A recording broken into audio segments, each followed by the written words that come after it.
I know as a Saints fan, this is gonna come out as a shock, but I think the Saints are gonna dominate, and I don't think I'm wrong here. Like the Saints are about. I think you could go fit. I think you could make it a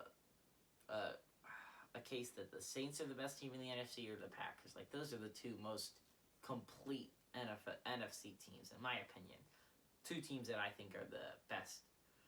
But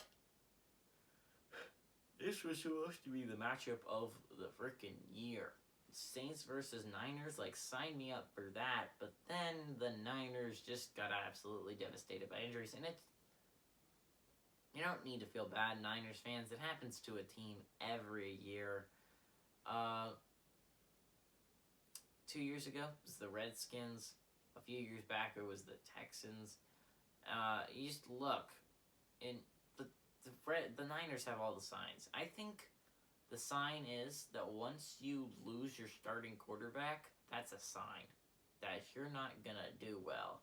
If you lose everyone else, which really the Niners have, that's just sad, but it's a fact. The Saints are finally almost completely healthy. Like, I say almost completely because the only guy that really matters that's hurt right now is Sheldon Rankins. While I do really like Onyemata, David Onyemata's the Manitoba Mauler. He's a legit legend. I love him so much. But I feel like the Niners have a great ground game, and especially if they're going to get Mostert back this week. I pray as a Saints fan, I think we're going to win this game, but what I'm most worried about is our streak. Right now we're sitting at 51 straight games without allowing a 100-yard rusher. By the way, if we get 3 more games, we break the NFL's longest streak by the Eagles.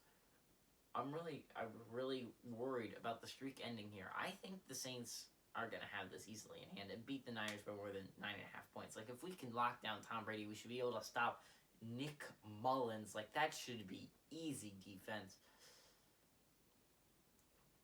Plus, adding on top of that, they have a backup offensive tackle. And boy, Cameron Jordan.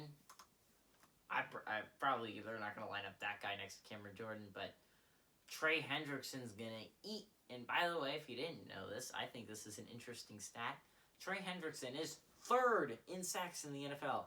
3rd. Most people don't know his name. You better learn it, because Trey Hendrickson is an elite pass rusher. And I'm just going to name the 3 best pass rushers on a team real quick. Cameron Jordan, a man, the myth, the legend himself. Trey Hendrickson, a guy sitting at 7.5 sacks this year, number third in the NFL, and Marcus Davenport, a guy who is a legit playmaker. You know, he is a great playmaker on defense. He had the game-winning sack against the Panthers. Those guys are all great. Adding into it, the middle, you have Onyemata now back. Well, actually, when Rankins come back, you'll have Rankins. But you also have Onyemata, who can switch in and out because he's great. You have Malcolm Brown, who's been playing pretty well. You have Shai Tuttle, who was great last year. I haven't seen a lot of him this year, but it's okay. And you have Malcolm Roach. Like, I really think our defensive line is pretty solid. I'm worried that if an injury happens in our secondary, I will die. Safety is not that big of a concern for me. I'm really excited this week because I think we go back to our normal 3 linebacker set. If you've been watching the Saints at all this year, you know we've gone to more of a nickel because we had 3 solid linebackers last year. We had Anzalone, we had